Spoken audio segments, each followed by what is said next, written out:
I had a company from North America who came, who's doing about 1,000 megawatt of cryptocurrency, but all, biodiesel based. Okay. Now, again, because of the world going more conscious towards environment, they've been asked, we're not going to buy crypto if it is mined through, coal-based fossil fuel and all. Right. So now everyone is coming towards Bhutan, Nepal, Canada, because our cost of power is like 2.5-3 cents. That is phenomenally profitable for people to start mining crypto here. Why aren't we doing that? Exactly, that's where I was going. So Nepalको कन्टेक्स्टमा why do you think like यत्रो ban गरिरहेको छ अहिले पनि, whereby the globally it's moving forward नि त? I mean, I understand there's risk associated with it. The first mover हुनुमा advantage पनि छ नि त. And plus with all these potentials Jun unused electricity छ जुन हामीले supply गर्न सकिरहेको छैनौँ, why not use it in mining crypto? What's the bottleneck here? I think the bottleneck is two things. Number one is fear. Fear of what? Fear of making bold decisions. Okay, let me give you a simple example. So about 6-7 years ago, right, I came in with one of the world's most reputed airport companies. Our airport obviously was nowhere close to where it is today, which again, it can go to the next level. And I think to add on a new terminal, to rebuild the tarmac, to really bring it to a level which could be world-class, but in a smaller airport, world-class, using a lot of technology, state-of-the-art, we required about $75-80 million. So what we told the government was, we'll bring in the $80 million, we'll manage the airport, we'll make sure not a single person is let go, we'll train them and make them to an international caliber workforce. We will make sure that we generate X number of tourisms coming in. So it'll be our responsibility to bring in the traffic as well. Whatever you're earning from the airport, we'll continue giving it with every year increment. Now, anyone listening to this kind of proposal will throw a red carpet and call you. And the people who understood that were like, wow, this is a phenomenal proposition, because government doesn't need to spend. Not a single person will be removed. We'll have a world-class service. It's a BOT model where sooner or later the technology and the people will be transferred back to the government. And we are some of the world's largest airport company with credible track records coming in. It's a no-brainer, right? But there's a fear of making that decision. मैले यस्तो राम्रो decision, जति राम्रो भए पनि यत्रो ठुलो decision गयो भने मलाई मिडियाले समात्छ, मलाई अख्तियारले समात्छ, मलाई अरू पोलिटिशियन्सहरूले भन्छ कि यसले त पैसा खायो भनेर. So this is what we've been dealing with for the last 15-20 years. Why? Because in the last 28 years we've had 26 governments, right? And every time someone comes into power, mentally they know that they're going to be in the power for not more than a year. So it's more than ke garu bhanda pani ke liyu, ke banaum. Short time ma kasari extract garne. Because, and I don't blame them, the scenario has been like that. So that's why the number one thing, what our biggest bottleneck is our own fear of making that decision, or the lack of confidence making that decision. The second thing is, when India was going through almost an economic brinks of collapse in 1993, let's say Atal Bihari Vajpayee was the Prime Minister. So what he did was that he called Manmohan Singh, who was with IMF at that time. He called Chidambaram. He called Montek Singh Ahluwalia. Some of the most respected professionals who understood economy, who were living outside of India. And Manmohan Singh came back and he had a chat with Atal Bihari Vajpayee. He said, Mr. Prime Minister, I'm not a politician. I know how economy functions. I know how finance works. And Atal Bihari Vajpayee told him, Mr. Manmohan Singh, you focus on the finance and the economy. Politics let us handle. We are political activists. You don't need to worry about that. And that's the time the currency got deregulated. That's the time private sector licenses were opened up. That's the time. Because of that decision at that time, by bringing in the right experts into the particular ministries, we see where India is today. That's the second reason why things are not happening. Third reason why it's not happening is, I think even now, there is this mentality that खाली त्यो company ने मात्र किन गर्ने, हामीले के पाइरहेछौँ, त्यो कम्पनीले मात्र grow, only that company can grow. ल हेरौँ कसरी गर्छ त्यसले. So there is lot of artificial bottlenecks created. Okay?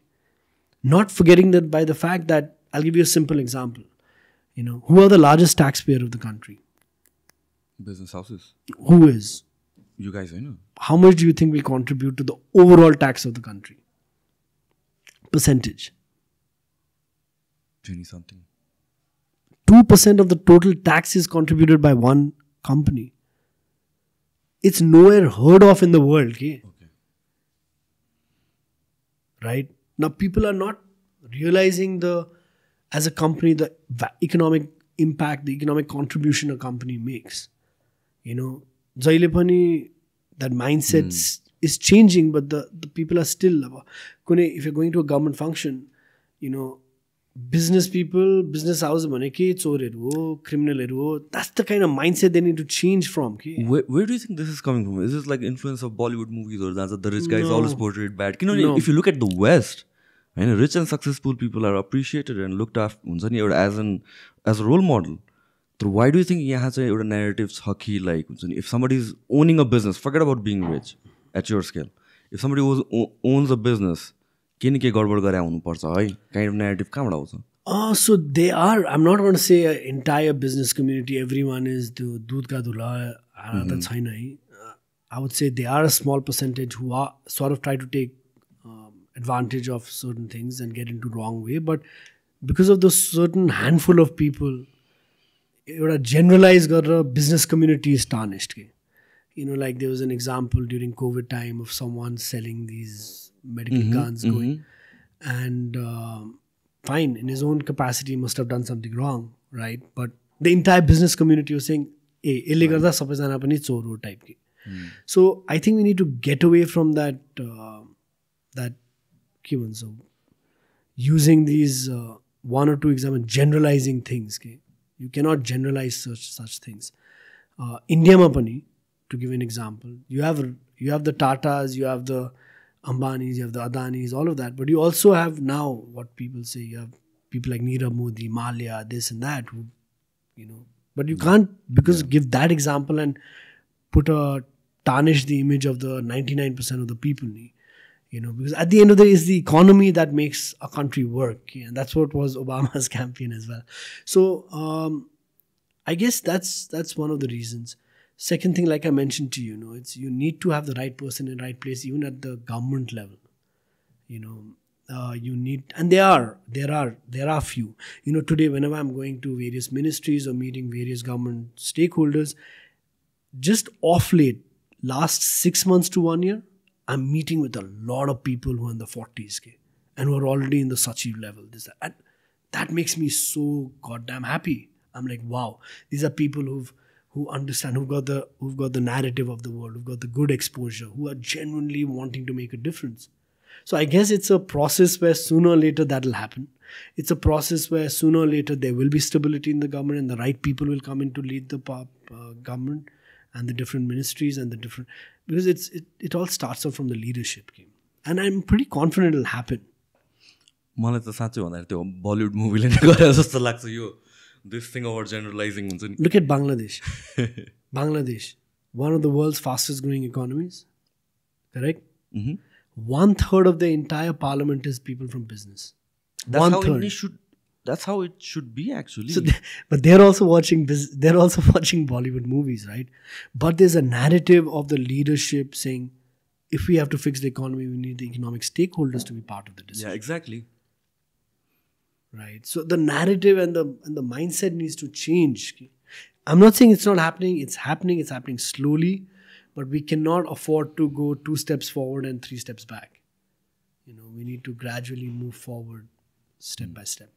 अलिकता मैले साइडमा भेन्चर गरेर अघि कुरा भएको हिसाबले चाहिँ एयरपोर्टको कुरा आएको थियो होइन. I don't know if it's controversial or not. Do you think like हाम्रो जुन एक्जिस्टिङ एयरपोर्ट छ त्यसलाई रिमोडल गर्न सकिन्छ, के गर्न सकिन्छ, or to make it better in the sense that एउटा रनवे छ होइन. I don't know if I might be mistaken. जुन अस्ति एयर दुबईको केस भयो, एयर दुबई अर फ्लाइ दुबईको केस भयो, मैले सुने अनुसार बुझे अनुसारले चाहिँ त्यो इट्स अलरेडी एउटा कम्प्लिकेटेड एयरपोर्ट हो to land in specially something wrong भइरहेको that's why they had to fly it away अनि एउटा मात्रै रनवे भएकोले होइन traffic congestion is not an issue त्यस्तो कि emergency Traffic congestion is an issue because of the traffic management. Again, let me give you an example. The current अहिले हाम्रो जहाँ international airport छ नि, if you look at the master plan of the airport, that's actually planned for domestic airport.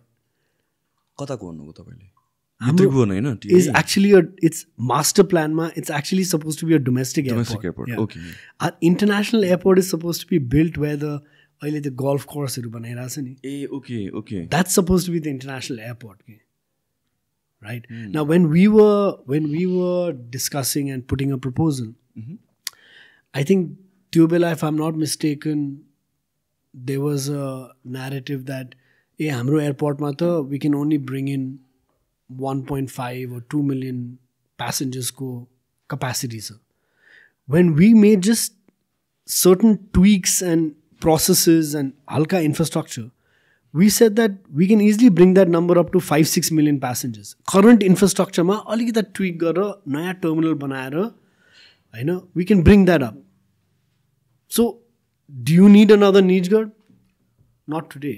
Let's save that resources of the state and use it in other work on building education, health systems and all of that. So again, these are things that we've said in black and white. So I think more than the restriction of the traffic congestion, it's got to do with traffic management. It's got to do with, executing a master plan that has already been made. Money financing is the least of the issue. Okay? You have to be able to structure deals accordingly, properly. And it's possible. Why is Nijgarh being made? Because bigger airlines need... Come on. We've had a double-decker aircraft land in Kathmandu. Yes, it's a little bit of a challenging, the route. Right. But if you it can be done. Yeah, but if you look at Bhutan, it's at a different level.